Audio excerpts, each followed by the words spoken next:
नमस्कार। YouTube channel maths era and civil engineering by R P. Vyas से मैं R P. Vyas diploma third year civil के उन सभी स्टूडेंट्स का हार्दिक स्वागत करता हूं जिनको अभी CE 301 पेपर में अपीयर होना है। सब्जेक्ट है टॉस थ्योरी ऑफ स्ट्रक्चर्स। मैं अभी इन दिनों में MCQ जो होते हैं मल्टीपल चॉइस क्वेश्चन उस पर चर्चा कर रहा हूँ और आज इसी क्रम में हम चैप्टर 6 जो है इस सब्जेक्ट CE 301 का वो आता है रोलिंग लोड्स यानी कि चल भार। इस पर चर्चा करेंगे। इस पर किस प्रकार के मल्टीपल चॉइस क्वेश्चन बनते हैं उस पर विचार करेंगे। देखिए, एक बात और तय है कि मैं जब आपको कोई वीडियो बना के उपलब्ध करा रहा हूँ तो वो केवल MCQ पे बेस नहीं होगा। मैं उसमें बेसिकली सारी बातें बताऊँगा और आप न केवल MCQ वाले क्वेश्चन कर पाएंगे बल्कि जो बड़े क्वेश्चन आते हैं उनको भी कर पाएंगे। तो मेरे वीडियोस को आप ज़रा गंभीरता से लें, सीरियसली लें। ये कोई ऑर्डिनरी वीडियोस प्रकार के नहीं है कि मैंने 20 क्वेश्चन लिख दिए, आंसर लिख दिए, ये हो गया MCQ। ऐसे नहीं होते ना। मैं आपको जो क्वेश्चंस एग्ज़ाम में आए हैं अब तक पिछले 2 पेपर में 2016 स्पेशल उनको तो लूँगा ही लूँगा और क्या क्या बन सकते हैं उसकी चर्चा भी करूँगा, बेसिक्स को बताते हुए। तो मैं अपनी बात शुरू करूँ उसके पहले कुछ बातें और करना चाहूँगा इसी चैप्टर के क्रम में। देखिएगा, मीनिंग क्या होता है रोलिंग लोड का। ये देखो, पहले आप एक कोई बीम है simply supported 3 metre, 4 metre, 5 metre, 10 metre. लेकिन जब बात चलती है रोलिंग लोड्स की तो बात होती है ब्रिज की। जैसे कोई पुलिया होता है उस पर ट्रेन गुजरती है, कोई पुलिया होता है उससे कोई ट्रक गुजरता है जिस पे बहुत पहिए लगे होते हैं, व्हील लोड्स होते हैं। तो वो जो पुलिया है उसको अपन as a simply supported beam मान के कर, हालांकि वो सिंपली सपोर्टेड होता नहीं है लेकिन उसको सिंपली सपोर्टेड मानते हुए हम सारी कैलकुलेशंस करते हैं। अब जैसे मान लीजिए एक साधारण बीम है, ये सिंपल बीम है ऐसे इस प्रकार की, और यहाँ मैंने एक लोड लगा दिया कोई W। ये लोड मान लीजिए स्टेबल है, स्टिल है, यानी स्थिर है।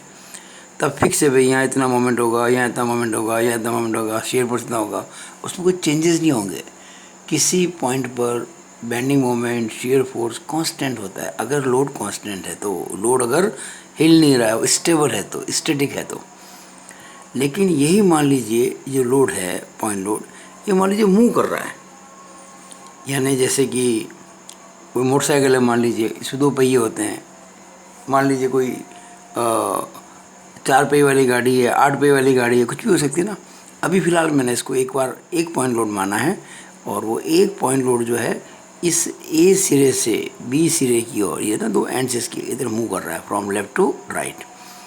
जैसे ये लोड कभी यहाँ होगा उस समय मैक्सिमम बेंडिंग मोमेंट कितना होगा, कहाँ होगा। जब लोड यहाँ होगा तब कितना होगा, लोड यहाँ होगा। यानी लोड जब अपनी पोजीशन चेंज करेगा यहाँ से लेकर यहाँ तक, तो उस केस में इसके अलग अलग जो सेक्शंस है इस बीम के, उन पे शेयर फोर्स और बेंडिंग मोमेंट का वेरिएशन किस प्रकार से होगा, इसकी बात हम इस वीडियो में करेंगे। अब हम जो बात करेंगे इसमें 4 प्रकार की बातें मैंने आज ली हैं जो ऑब्जेक्टिव पॉइंट ऑफ व्यू से है। एक तो सिंगल पॉइंट लोड, ये पहला होगा। उसके बाद लूँगा मैं सीरीज ऑफ पॉइंट लोड्स, यानी कि हम कहेंगे उसको ट्रेन ऑफ व्हील लोड्स, पहिया भारों की श्रृंखला। और उसके बाद लूँगा मैं ऐसा यूनिफॉर्मली डिस्ट्रीब्यूटेड लोड जिसकी लेंथ जो है वो बीम जो दे रखी है उसकी लेंथ से, उसके स्पान से कम है। और आखिरी में ऐसा केस लूँगा जिसमें जो यूनिफॉर्मली डिस्ट्रीब्यूटेड लोड आपको दे रखा है एग्जाम में क्वेश्चन में, उसकी जो लेंथ है वो स्पान से ज़्यादा। ये 4 केसेस मैं कंसिडर करूँगा इस वीडियो के अंदर। मुझे लगता है वीडियो करीबन 35 से 40 मिनट लेगा, तो आप इसको ध्यान से सुनिएगा। अब कुछ ऐसी बातें हैं इम्पोर्टेंट जो इस वीडियो को समझने में आपको हेल्प करेगी, वो बातें मैं आपसे करना चाहूँगा। देखिए, ये सिंपली सपोर्टेड बीम है और ये पॉइंट लोड है, स्टेबल है मान लीजिए ना। अगर मैं कहता हूँ ये A है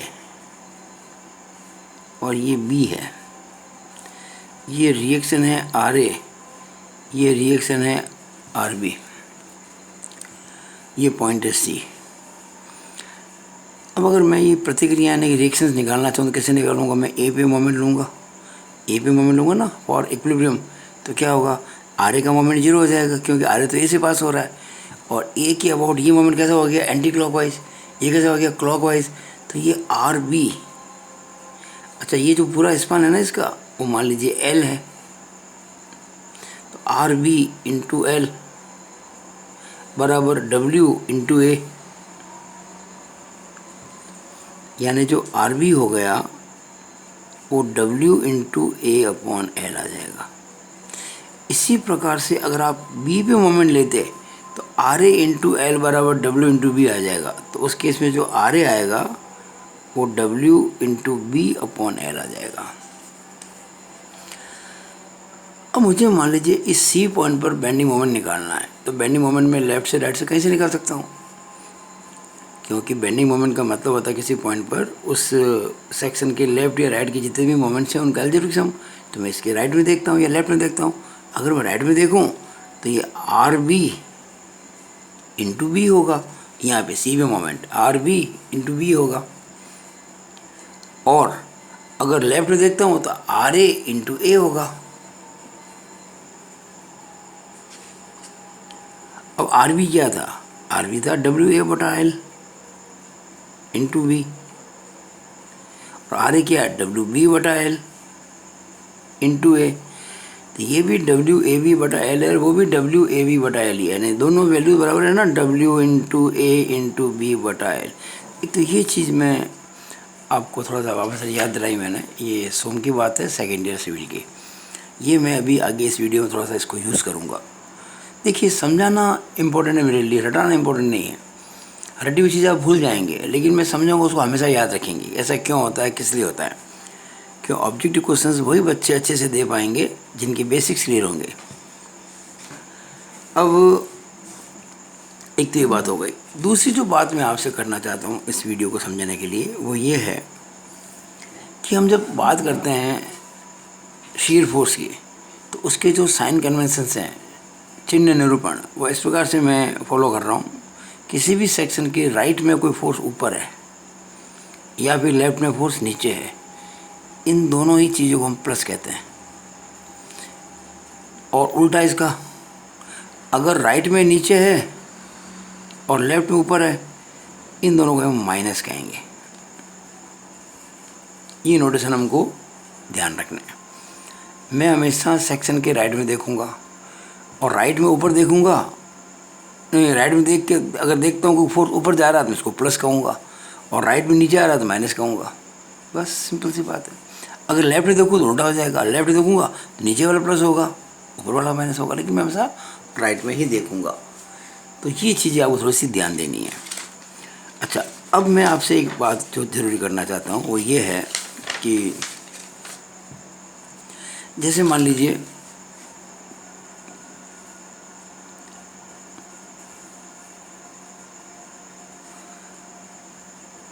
ये W, ये A, ये B। अब आप इमेजिन कीजिएगा हम इस लोड को जितना B की तरफ ले जाएंगे उतना B पे रिएक्शन बढ़ेगी और A पे घटेगी, और जितना इस लोड को अपन A की तरफ लाएंगे A पे रिएक्शन बढ़ेगी, B पे घटेगी। मान लो कुछ समय के लिए कि आपने इस लोड को ठेठ बी पे लेके चले गए, ये ना डब्ल्यू बी पे लेके चले गए, ये डब्ल्यू बाहर जो है ना मूव करता करता बी पे आ गया। उस केस में ये जो बी पे रिएक्शन कितनी हो जाएगी, डब्ल्यू के बराबर, और ए पे रिएक्शन कितनी हो जाएगी, 0, यानी कि आर ए बराबर 0 और आर बी बराबर डब्ल्यू, ये होगी। अगर मैं इसका शीयर फोर्स डायग्राम बनाना चाहूँ तो कैसा बनेगा भाई, यहाँ 0 और वहाँ, अच्छा मैं मान लीजिए यहाँ देख रहा हूँ और राइट में ऊपर है, तो राइट ऊपर क्या होता है प्लस, तो यहाँ हो गया W और यहाँ कितना हो गया 0। तो देखिए ये इसका बनेगा डिस्ट्रीब्यूशन डायग्राम। अच्छा, अब मान लीजिए मैं इस भार को B से हटा के A पे ले आऊँ। ध्यान दीजिएगा, मैंने अभी तो भार माना था WB पर, अब मैं मान लेता हूँ कुछ समय के लिए A पर। जब A पे मानूंगा तो A पे रिएक्शन W हो जाएगी, वहाँ 0 हो जाएगी। अब अगर मैं A पे निकालूँ शीयर फोर्स, तो देखिए मैं लेफ़्ट में देख रहा हूँ और लेफ़्ट में ऊपर, और लेफ़्ट ऊपर क्या होता है? माइनस। मैंने अभी बताया आपको यहाँ पे, ये लेफ़्ट में ऊपर क्या होता है? माइनस। इसका मतलब यहाँ पे शीयर फोर्स क्या हो जाएगा? Minus R B. यहाँ पे ध्यान दीजिएगा, अब ये आर बी है, ये तो ये माइनस का आर बी। अच्छा, आर बी तो इसके डब्ल्यू के बराबर है। जैसे ये आर ए था ना डब्ल्यू, जैसे आर बी डब्ल्यू था वैसे आर ए भी डब्ल्यू होगा। यहाँ पे ये हो जाएगा माइनस डब्ल्यू। एक्चुअली इतना ही होगा, बिल्कुल एग्जैक्ट इतना, लेकिन नीचे होगा वो। और जैसे अभी यहाँ ज़ीरो था जब डब्ल्यू बी पर था, तो जब डब्ल्यू ए भी होगा तो वहाँ ज़ीरो हो जाएगा। तो ये ऐसे बनेगा इसका डिस्ट्रीब्यूशन डायग्राम, ये भी डब्ल्यू और ये भी डब्ल्यू, और ये होगा प्लस और ये होगा माइनस। ये बात समझाने के लिए मैंने आपको ये बात बताई। एक्चुअली एक बात ध्यान दीजिएगा, कोई भी सिंगल लोड हो, ज़्यादा लोड हो, यूडीएल हो, कैसा भी हो, हम उस लोड को जितना बी की तरफ ले जाएंगे उतनी बी पे रिएक्शन बढ़ेगी। और जब बी पे रिएक्शन बढ़ेगी तो पॉजिटिव बेंडिंग मोमेंट, सॉरी, जो अपने पॉजिटिव शियर फोर्स होता है वो बी पर ही होता है। किसके बराबर? आर बी के बराबर। जो भी रिएक्शन यहाँ पे होगी तो पॉजिटिव शियर फोर्स बढ़ेगा। तो अगर आपको पॉजिटिव मैक्सिमम शियर फोर्स निकालना है तो जो भी लोड दे रखे हैं ना उसको बी की तरफ ले जाओ, और अगर आपको नेगेटिव मैक्सिमम निकालना है तो लोड को ए की तरफ ले जाओ। अगर जैसे आपने ये इस लोड को ए पे ले गए तो मैक्सिमम जो शेयर फोर्स हुआ नेगेटिव वो माइनस डब्ल्यू हो गया। वो जब इसको आप यहाँ ले गए बी पे तो प्लस डब्ल्यू हो गया। तो ये बात मेरी हमेशा ध्यान रखना। इस पूरे वीडियो में मैं इस बात को काम में लूँगा और आपको मेरी हर चीज़ समझ में आएगी, क्योंकि ये आपको मैंने समझा दिया। अब मैं इस वीडियो को असली में शुरू करता हूँ। अभी तक तो मैंने आपको कुछ बैकग्राउंड दिए हैं, अब अपन एग्ज़ाम पॉइंट ऑफ व्यू सारे क्वेश्चंस करते हैं। देखिएगा, पहला case, single point load move कर रहा है। एक सिंपली सपोर्टेड गर्डर कह दो, बीम कह दो, उसके ऊपर ही एक single point load W move कर रहा है from left to right, A to B. और हमने कोई सेक्शन लिया एक्स एक्स, ये कोई सेक्शन है एक्स एक्स जो ए से एक्स दूरी पर है।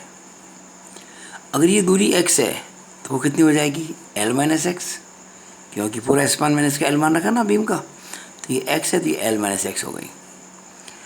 अब जैसे कि मैंने आपको बताया था अभी रफ पेज पर कि इसका जो वेरिएशन होगा शेयर फोर्स का इस प्रकार का होगा, ज़ीरो से लेके आर बी, और ये इधर जीरो से लेके minus R A R B बराबर है डब्ल्यू दोनों, क्योंकि जब ये भार यहाँ आ जाएगा तो आर बी डब्ल्यू हो जाएगा, ये भार जब यहाँ आएगा तो आर ए डब्ल्यू हो जाएगा। तो ये मैक्सिमम शेयर फोर्स प्लस का, ये मैक्सिमम शेयर फोर्स माइनस का, ये इसका शेयर फोर्स का डिस्ट्रीब्यूशन डायग्राम है, वेरिएशन ऑफ शेयर फोर्स। अब प्रश्न उठता है कि ये वैल्यू कितनी है, ये वाली वैल्यू कितनी है, ये कितनी है। अब देखिएगा, ये निकालने का आपको मैं तरीका बताता हूँ, बड़ा सिंपल तरीका है। देखिएगा, ये W है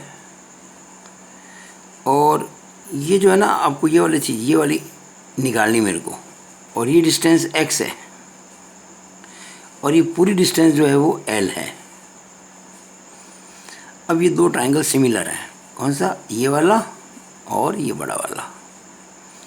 तो उसमें हम आराम से कह सकते हैं कि ये जो अननोन निकालना मेरे को, ये वाला, ये अननोन, दिस अननोन। चलो इसको मैंने मान लीजिए सपोज एफ एक्स कह दिया, F X shear force at X, तो एफ एक्स कितना हो जाएगा? F X upon X, F X upon X is equal to W upon L, similar triangle से। इसका मतलब एफ एक्स कितना हो गया? W into X upon L, cross multiply, W into X upon, ये मैंने यहाँ सीधा लिख दिया, देखिए यहाँ पे W into X upon L. और ये कितना हो जाएगा? अब ये देखिए वहाँ से मूव कर रहा है, आप अगर ध्यान से देखेंगे तो ये इधर से मूव कर रहा है। ये मैं इसकी बात कर रहा हूँ, इसकी पहले वो था प्लस था ना, इस बार ये माइनस का है। अच्छा, ये डिस्टेंस कितनी है? एल माइनस एक्स, क्योंकि मैंने कहा नहीं एल माइनस एक्स दूरी है। और ये मान लो डब्ल्यू एक्स मेरे को निकालना है, पूरा कितना है ये? एल। अब देखिए क्या होगा, और ये कितना है? डब्ल्यू, देखिएगा इधर डब्ल्यू आने वाला, तो अब देखिएगा this W X upon L minus X is equal to this W upon this L. तो ये डब्ल्यू एक्स कितना हो गया, डब्ल्यू एक्स कितना हो गया आपके, डब्ल्यू एक्स हो गया W into L minus X upon L. ये मैंने यहाँ लिख दिया है, यहाँ पे सीधा लिख दिया ये वाला, देखिएगा W into L minus X upon L. अच्छा, अगर मैं इन दोनों को जोड़ दूँ तो क्या डब्ल्यू नहीं आना चाहिए? क्या बिल्कुल आना चाहिए, क्योंकि ये पैरेललोग्राम है, ये एक समांतर चतुर्भुज है। अब देखिए, मान लीजिए मैं इसमें किसमें ऊपर है ये डब्ल्यू एक्स बटा एल और नीचे है ये W into L minus x बटा एल। अगर मैं उनको ऐड करूं तो डब्ल्यू बटा एल कॉमन आ जाएगा, x plus L minus x, x cut जाएगा, यानी कि डब्ल्यू बटा एल इंटू एल, एल भी कट जाएगा, यानी कि डब्ल्यू आ जाएगा। ठीक है ना, डब्ल्यू बटा एल कॉमन आ गया, x plus L minus x, x cut गया, डब्ल्यू बटा L into L, L cut गया, डब्ल्यू आ गया। और ये डब्ल्यू ही है, ये जो दूरी है इतनी, ये डब्ल्यू ही है। ये बात मैंने आपको समझाने की कोशिश की है। अब देखिएगा, ये जो आपका इसमें डिस्ट्रीब्यूशन है, ये W into x by L, इसमें एक्स की पावर कितनी आ रही है, 1। यहाँ एल माइनस एक्स की पावर कितनी आ रही है, 1। जब एक्स की पावर 1 आती है ना, तो वो जो होता है वेरिएशन, वो लीनियर होता है, रेखीय होता है, स्ट्रेट लाइन होती है, वो तिरछी लाइन है ये। और यहाँ आप देखिएगा, मैं बात कर रहा हूँ, ये तो था शेयर फोल्ड डायग्राम की, ये बात चल रही है बेंडिंग मोमेंट की।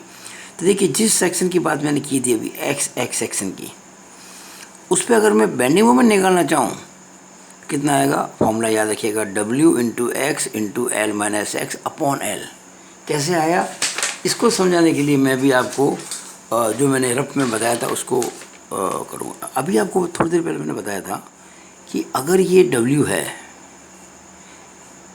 ये A है, ये B है और ये L है, तो इस जगह जो बेंडिंग मोमेंट होगा वो W into A B upon L होगा ना।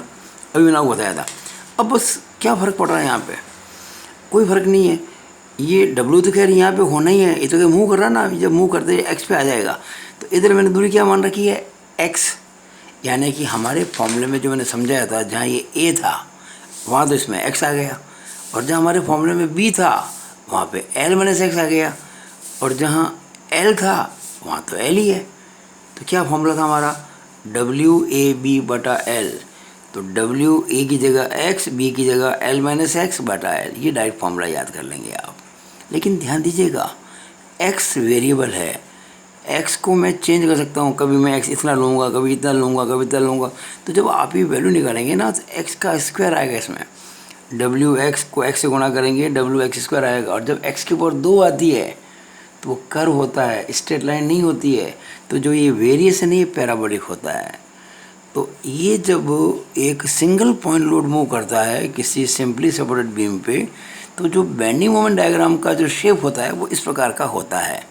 और x दूरी पर कोई सेक्शन लिया, वहाँ पे जो बेंडिंग मोमेंट होगा उसकी वैल्यू होगी w into X into L minus X upon L. और एक बात और समझिए इसके अंदर, जब मैं मिड स्पान पाऊँगा, यानी कि एग्जैक्टली सेंटर पे आ जाऊँगा, तो आप जानते हैं कि सेंटर पे बेंडिंग मोमेंट मैक्सिमम होता है, तो उस केस में बेंडिंग मोमेंट मैक्सिमम हो जाएगा। अगर मैं x को ले लूँ l/2, अगर x को मैं l/2 ले लूँ तो बेंडिंग मोमेंट जो होगा वो मैक्सिमम हो जाएगा। और जब आप वैल्यू रखेंगे ना, तो ये डेफिनेटली WL/4 आएगी। देखिएगा कैसे, देखो ये आपके पास क्या था, ये WX L minus X upon L है ना ये। अगर मैं x को ले लूँ l/2, अब l minus l/2 upon L, एक l कट जाएगा और ये आ जाएगा WL/4, जो कि सिंपली सपोर्टेड बीम में होता है। जब पॉइंट लोड सेंटर में लगता है तो WL/4 ही होता है मैक्सिमम बेंडिंग मोमेंट, वो यहाँ पर भी आ जाएगा। अब इतनी बातें जो मैंने आपको बताई, तो इस पे आपका एक क्वेश्चन अभी हो गया जो एग्ज़ाम में आया हुआ, ये 2005 क्वेश्चन नंबर 5 2016 स्पेशल में आया हुआ है। तो ये आपको मैं अभी क्लियर कर देता हूँ। देखिएगा क्वेश्चन नंबर 5 2000 इसमें मैं निकाल के रखा हुआ है, ये देखिएगा, क्योंकि MCQ को पढ़ाने का मजा था जब आपको बेसिकली पढ़ाया जाए। ये देखिएगा, जब एक शुद्धालंब धरण लंबाई L पर इकाई एकल केंद्रित भार W बाएं से दाएं की तरफ गुजरता है, तब धरण के अनुप्रस्थ कांटों पर अधिकतम बंकन आघूर्ण में भिन्नता होगी। भिन्नता मतलब वेरिएशन होगा, variation in the diagram, English में पढ़ते हैं। When single concentrated load W rolls across a simply supported beam of span L from left to right, the variation of maximum bending moment at cross section is, ये आपको 4 option दे रखे हैं। तो अभी मैंने आपको जो सिखाया था, जो समझाया था, वो इनमें से कौन सा आप खुद देख लीजिएगा। देखिएगा, ये 2 व्यू आपको करेंगे कन्फ्यूज, दोनों एक जैसे ही है, लेकिन ध्यान दीजिए यहाँ WX into L minus x बटा L है, यहाँ WX into L minus x बटा 2 है, तो ये गलत है, ये सही है, बी ऑप्शन सही होगा इसका। समझिए मेरी बात को। तो अब आपको रटना नहीं पड़ेगा, अब आपको ये मैंने चीज़ समझा दी है। तो देखिएगा, ये mx equal to W into X into L minus X upon L, ये वैल्यू है, ये 2016 स्पेशल में आया हुआ है, और इसकी शेप ये ऐसी होगी, और यहाँ पर जो होगा वैल्यू होगी। तो ये आपको मैंने आज पहली बार समझाने की कोशिश की है। दूसरा कि अगर आपसे कहा जाए कि इसके अंदर चरम अधिकतम अपरूपण बल यानी कि अल्टीमेट मैक्सिमम शीयर फोर्स कहाँ होगा और कब होगा, तो आप कहेंगे जब ये भार W B पे आ जाएगा, तो उस समय जो होगा मैक्सिमम शीयर फोर्स वो चरम होगा, उससे बड़ा कभी भी नहीं होगा। देखिए मैंने ये लिखा हुआ है, F मैक्स पॉजिटिव और F max negative. F max positive हमेशा, मैंने बताया था और पन्ने पर हमेशा प्लस R भी होता है, और F मैक्स नेगेटिव हमेशा माइनस R होता है। ये बात आपको ध्यान होनी चाहिए थी। और ये जो चीज़ है ना, ये WX/L, ये वाला WX/L है, ये वाला, और ये माइनस, क्योंकि ये साइन कन्वेंशन है ना, ये minus W into L minus X upon L, और ये मैं आपको पहले डिस्कस कर चुका। और जैसे ही आप इसके अंदर x को ले लेंगे L/2, तो LL कट जाएगा, W/2 आ जाएगा। कितना आ जाएगा? W/2 आ जाएगा यहाँ पर।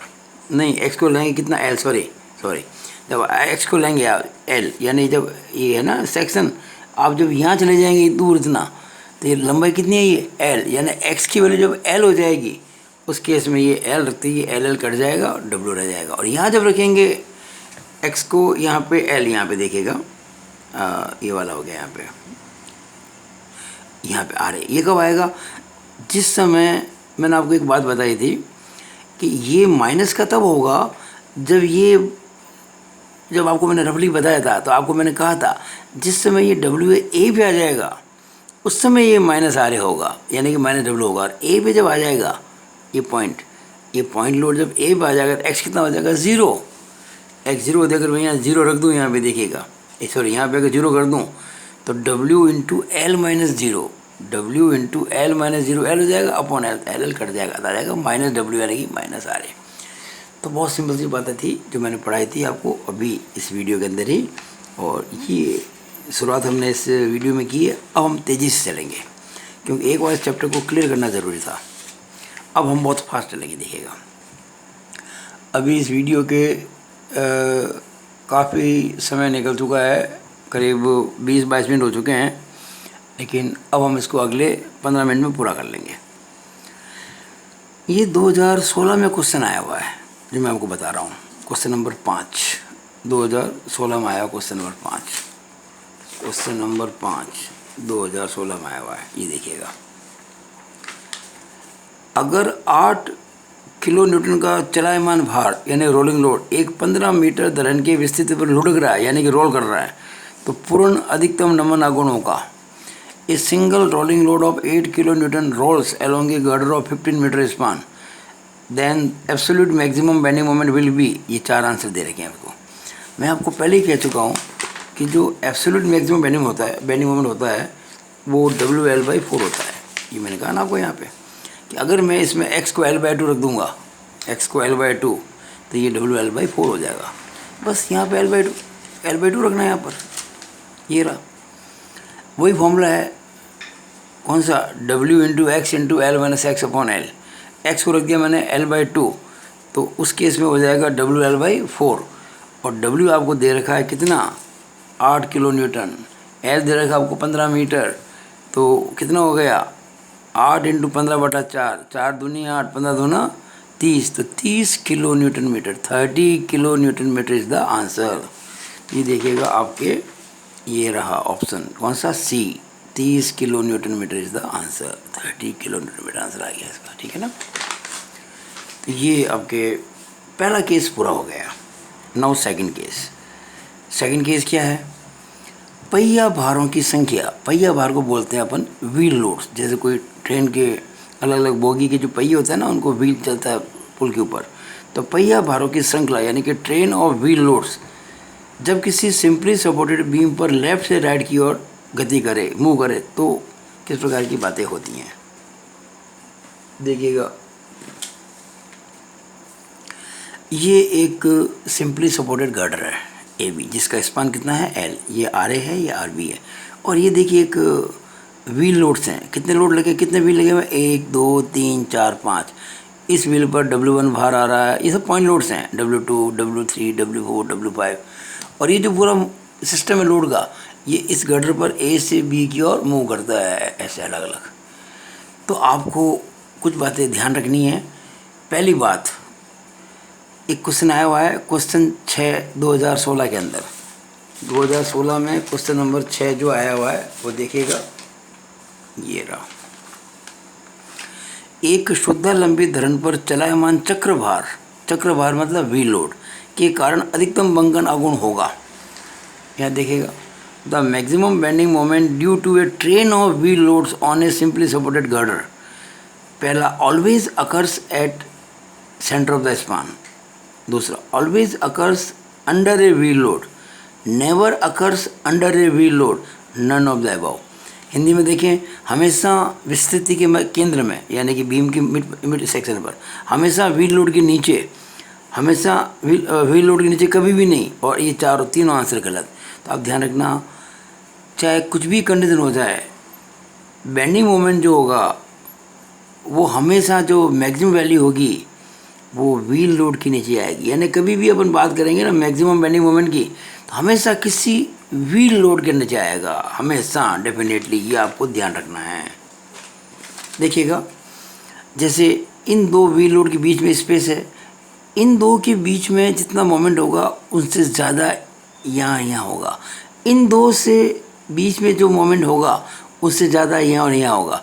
यानी दो पॉइंट लोड के बीच में जो बेंडिंग मोमेंट होगा वो इन पॉइंट लोड पे जो मोमेंट होगा उससे हमेशा कम ही होगा। डेफिनेटली एक बात समझिएगा कि जो मैक्सिमम बेंडिंग मोमेंट की बात करते हैं, हर हाल में किसी व्हील लोड यानी या तो यहाँ पर या यहाँ पर या यहाँ पर जब भी मूव कर रहा है तो किसी व्हील लोड के, किसी पहिया बार के नीचे ही होगा। ये आपका ऑप्शन हो गया, मैंने अब बताया आपको। ये क्वेश्चन नंबर 6 था 2016 में। तो अधिकतम बंकन आघूर्ण सदैव किसी पहिया भार के नीचे ही होता है। Maximum bending moment is always under a wheel load, इस बात को ध्यान रखना। अब दूसरी बात इसी के अंदर कि भाई ये आपको कोई सेक्शन दे दिया एक्स और आपसे कहा गया भाई इस सेक्शन पर मैक्सिमम बेंडिंग मोमेंट कितना है। तो जब भी आपको इस सेक्शन पर मैक्सिमम शीयर फोर्स कितना है, तो जब भी आपको मैक्सिमम शीयर फोर्स की बात करें, आपके दिमाग में दो बात आनी चाहिए, पॉजिटिव मैक्सिमम और नेगेटिव मैक्सिमम। अच्छा, पॉजिटिव मैक्सिमम हमेशा प्लस आर भी होगा और नेगेटिव मैक्सिमम हमेशा माइनस आर होगा। इस बात को हमेशा ध्यान रखें आप। लेकिन कब, जब ये जो व्हील लोड का जो है ना, इसका शुरुआती व्हील लोड ये W1 ये एक्स सेक्शन में आ जाए, यानी जब ये मूव करता करता ये वाला लोड जब है ये जब एक्स सेक्शन में आ जाएगा, उस समय जो RB होगी वो मैक्सिमम पॉजिटिव शीयर फोर्स देगी। लिखा मैंने यहाँ पे, maximum positive shear force is equal two plus RB। कब, जब W1 एक्स पर हो। अब मैक्सिमम नेगेटिव शीयर फोर्स, जब ये जो सिस्टम ऑफ व्हील लोड्स है ये मूव कर रहा है और जो उसकी जब टेल है यानी सबसे लास्ट में W5 जो लोड है ये जब एक्स पे आ जाएगा, उस वक्त जो RA होगा वो नेगेटिव वैल्यू जो होगी RA की वो होगी -RA। ये होगा मैक्सिमम नेगेटिव शेयर फोर्स। कब? जब W5, ये 5वां लोड जो है W5, ये जब x पर आ जाएगा, यानी ये जब लोड दिख रहा है आपको, जब इस सेक्शन पर आ जाएगा, उस केस में यहाँ मैक्सिमम नेगेटिव शेयर फोर्स होगा। अच्छा, ये तो बात हुई किसी पर्टिकुलर सेक्शन की। अब मैं बात करता हूँ किसी चरम अधिकतम शेयर फोर्स की, यानी कि अल्टीमेट मैक्सिमम शेयर फोर्स। यानी कि क्या होता है कि हमने कहा कि यहाँ मैक्सिमम वैल्यू इतनी आ रही है, यहाँ मैक्सिमम वैल्यू इतनी आ रही है, यहाँ मैक्सिमम वैल्यू इतनी आ रही है, तो इतनी सारी मैक्सिमम वैल्यू निकालते हो अलग अलग सेक्शंस पर, उन सब में से बड़ी कौन सी है, बड़ी से बड़ी कौन सी है, उसको कहते हैं चरम अधिकतम shear force, ultimate maximum shear force. कई बार उसको F मैक्स भी बोलते हैं। तो ये देखिएगा, ये हमेशा चरम अधिकतम अपरूपण बल, एब्सोल्यूट मैक्सिमम शेयर फोर्स, ये हमेशा पॉजिटिव होगा RB के बराबर या नेगेटिव होगा RA के बराबर। कब? जब व्हील लोड W1 जो है वो B पर आ जाएगा। जब ये है ना व्हील लोड मूव करते करते W1 पहला वाला, ये जब B पे आ जाएगा, उस समय जो RB होगा वो मैक्सिमम पॉजिटिव शेयर फोर्स होगा। और जब ये व्हील लोड इस प्रकार से मूव कर रहे हैं कि जब इसकी जो टेल है W5, ये जब A पे आ जाएगी, यानी ये जो इसको मूव करते हैं यहाँ पे, ये ऐसा लगेगा A पे आ जाएगा, उस वक्त जो RA होगा वो -RA के हिसाब से मैक्सिमम नेगेटिव शेयर फोर्स बन जाएगा। अब ये जो बात बता रहा हूँ D, इसका ये बहुत इंपॉर्टेंट है भाई, बता दो, इट इज़ वेरी इंपॉर्टेंट। और इस बार इस पर क्वेश्चन आ सकता है आपके ऑब्जेक्टिव कि किसी पहिया भार के नीचे अधिकतम बंकन गुण होने की शर्त क्या है। Condition for M max under any wheel load, किसी पहिया भार के नीचे मैक्सिमम बेंडिंग मोमेंट होने की क्या शर्त है। तो देखिएगा, मैंने एक बहुत सिंपल सा डायग्राम बनाया है, MCG, आपको याद रहेगा MCG। C का मतलब centre of the span, beam का जो सेंटर है उसको C का है। G का मतलब वो जो आपकी भार श्रृंखला है ना, जो 4-5 लोड मूव कर रहे हैं, उस भार श्रृंखला की CG of the wheel loads. और M क्या है? वो पॉइंट लोड जिसको आप कंसिडर कर रहे हो। तो जिस समय किसी पॉइंट लोड पे मैक्सिमम बेंडिंग मोमेंट निकालना है, उस वक्त ये कंडीशन रखनी है कि MC बराबर GC, यानी आप वो जो ये सिस्टम जो लोड सही है, ये जो भार की जो श्रृंखला है, इसको इस प्रकार से सेट करना है कि जो सेंटर ऑफ द बीम है वो ये जो आपका CG लोड की, उसके और उस पॉइंट लोड के ठीक बीच में आ जाए। अच्छा, कोई ज़रूरी नहीं कि CG यहाँ है, CG यहाँ भी आ सकती है, वही लोड उधर भी जा सकता है। मतलब कहने का ये है कि centre of the beam should be exactly in between, exactly midway of MG, where M is the point load under considered and G means centre या CG of the wheel loads. लिखा है मैंने, C का मतलब धरण का मध्य बिंदु, mid point of beam, G means भार श्रृंखला का गुरुत्व केंद्र, CG ऑफ व्हील लोड, और M का मतलब पहिया भार की स्थिति, position of wheel load under considered. अब मैंने हिंदी में लिख दिया, धरण का मध्य बिंदु उस भार व भार श्रृंखला के गुरुत्व केंद्र के ठीक मध्य में आ जाए तो ऐसा होगा। इंग्लिश में, mid point of beam is exactly Midway between the load under considered and CG of the wheel loads. ये बहुत इंपॉर्टेंट है भाई, ये ऑब्जेक्टिव में आ सकता है इस बार। ये 4 पॉइंट हो गए, 4 पेज हो गए। 5वां, चरम अधिकतम बंकन गुण, यानी कि ये जो मैक्सिमम बेंडिंग मोमेंट है ना, अभी मैंने बताया किसी पॉइंट लोड के नीचे, और अब मैं कह रहा हूँ मैक्सिमम। तो मैक्सिमम पॉइंट, चरम मैक्सिमम यानी कि अल्टीमेट मैक्सिमम, जैसे इस पॉइंट लोड के नीचे मैक्सिमम इतना, उस पॉइंट लोड के नीचे उतना, उस पॉइंट लोड इतना। आपको मान लीजिए 8 पॉइंट लोड दे रखे हैं, तो 8 के नीचे अलग अलग निकलेगा, और उन सब में से जो बड़ा होगा उसे कहेंगे चरम अधिकतम बंकन गुण। आपको कहा जाए निकालो तो आपके 8 बार निकालोगे क्या? पागल हो जाएंगे, समय लगेगा। तो इसके लिए क्या होता है, एक मेथड है, उसे कहते हैं ट्रायल एंड एरर, प्रयास व त्रुटि विधि बोलते हैं इसको। उसमें क्या होगा, 1-2 ट्रायल में आपके बिल्कुल निकल जाएगा। तो 2 ट्रायल आप कर लीजिएगा, देखिएगा। सबसे अच्छा तो ये नंबर 2 मेथड है। जैसे मान लीजिए आपके CG of the load system है, आपने जो ये भार श्रृंखला है ना, उसकी CG यहाँ पर है, और उसके आजू बाजू ये दो भार हैं, 50 और ये 30। अच्छा, जो 50 वाला भार है ना, 50 किलो न्यूटन, ये मैंने एग्जाम्पल लिया है, वो नज़दीक है इसके, और जो हल्का भार है वो दूर है। तो डेफिनेटली ये जो भार है 50 किलो न्यूटन, इसके नीचे जो आएगा बेंडिंग मोमेंट वही चरम अधिकतम होगा। लेकिन अगर केस उल्टा हो गया कि जो नज़दीक है वो तो भार कम है और जो दूर है वो भार ज़्यादा है, तो हम डेफिनेटली कुछ भी नहीं कर सकते। हम एक बार यहाँ भी निकालेंगे, यहाँ भी निकालेंगे, हो सकता है कि अभी यहाँ भार कम है तो दूरी कम है, यहाँ भार ज़्यादा तो दूरी ज़्यादा है, तो दोनों निकालेंगे और देखेंगे कौन सा बड़ा आएगा। एक और तरीका भी है, लेकिन ये कम काम में आता है, कि उस व्हील लोड पर मैक्सिमम बेंडिंग मोमेंट होगा जो इस प्रकार से गति करता है कि वो धरन का जो मिड सेक्शन है ना, बीम का जो मिड सेक्शन एग्जैक्टली उसके नज़दीक हो। तो बीम के मिड सेक्शन के पास जो लोड होता है उसके पास में मूव करते वक्त बस वहाँ मैक्सिमम बेंडिंग मोमेंट होगा। लेकिन आप इसको फॉलो कीजिएगा, सेकंड को मैं ज़्यादा आपको राय दे रहा हूँ।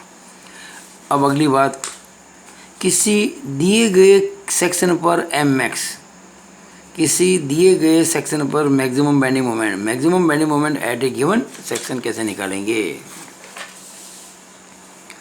देखिए, मैं जो आपको पढ़ा रहा हूँ ये आपके बड़े बड़े क्वेश्चन करने में बड़ी हेल्प करेगा, ध्यान रखना इस चीज़ को। लेकिन अभी मैं ऑब्जेक्टिव बात कर रहा हूँ। देखिए, ये व्हील ऑफ पॉइंट लोड चल रहा है, ये खूब सारे लोड चल रहे हैं, ये पूरा स्पान इतना बड़ा है।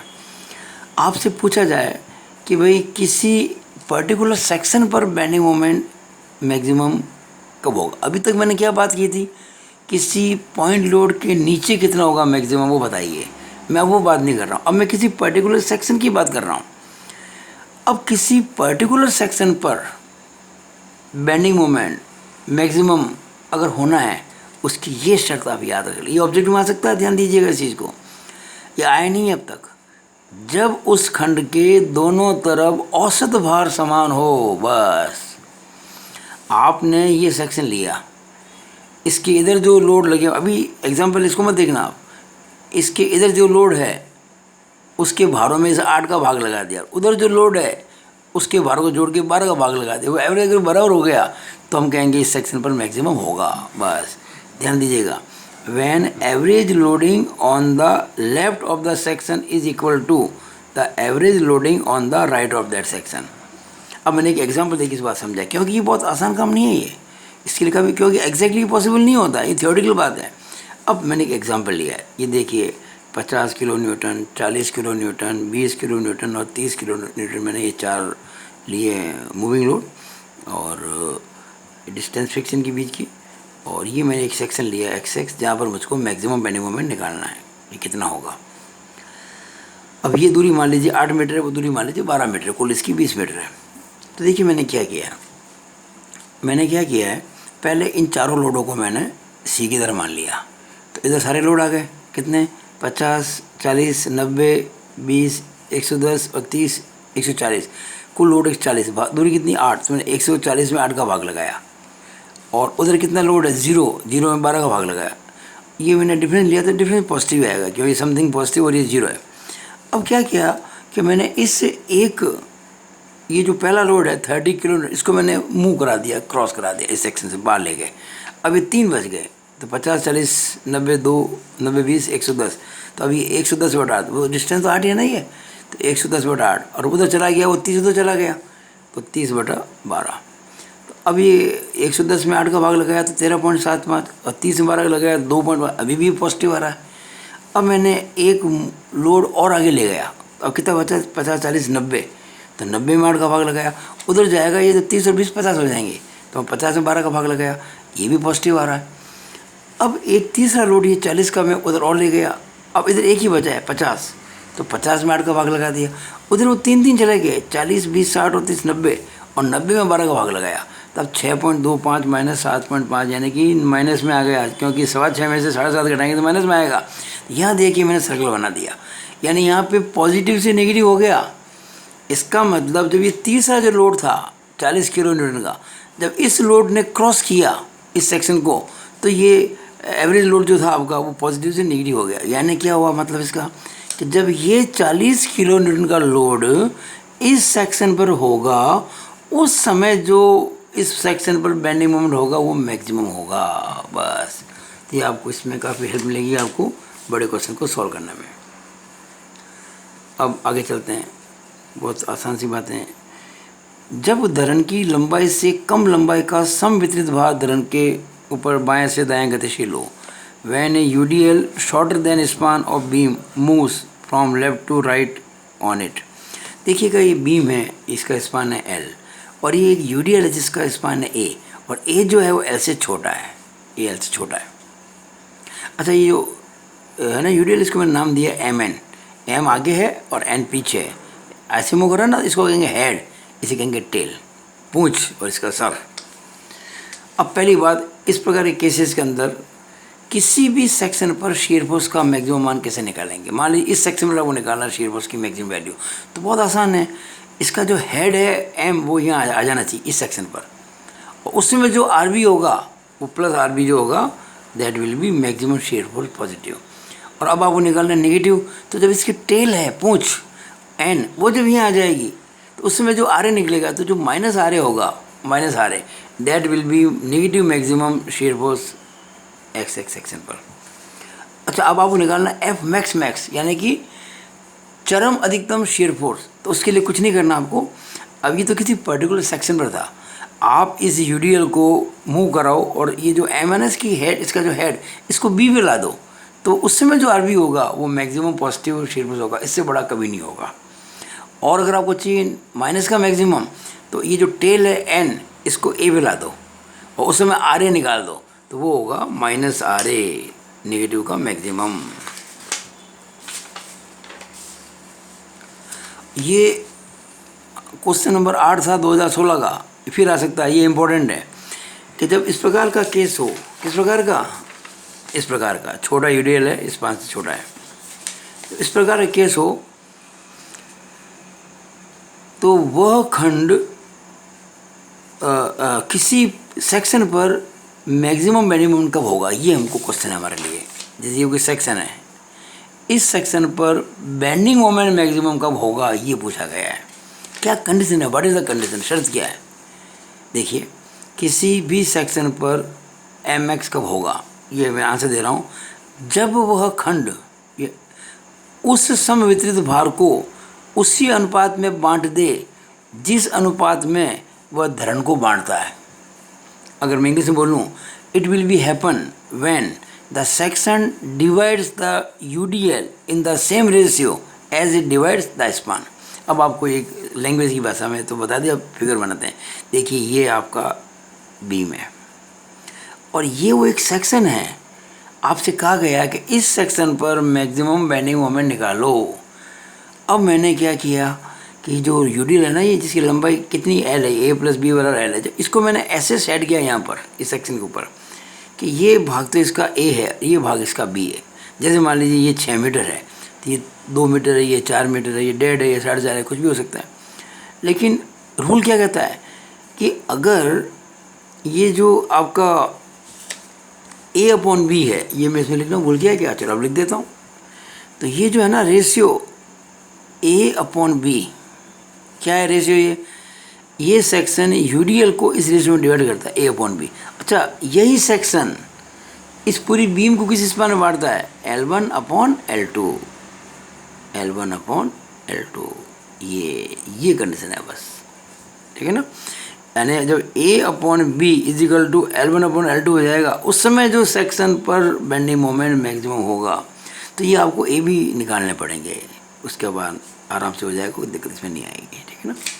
ये अपन जब को, ये तो अभी अपन कोई बड़े क्वेश्चन तो कर नहीं रहे, अभी तो अपन केवल ऑब्जेक्टिव समझ रहे हैं ना, एमसीक्यू को, बड़े क्वेश्चन करेंगे। अच्छा, एक बात मैं बताना चाहूँगा, कोई भी प्रॉब्लम मुझे आप व्हाट्सअप कर सकते हैं, मैं उसको सॉल्व करने की कोशिश करूँगा आपके बड़े क्वेश्चन भी।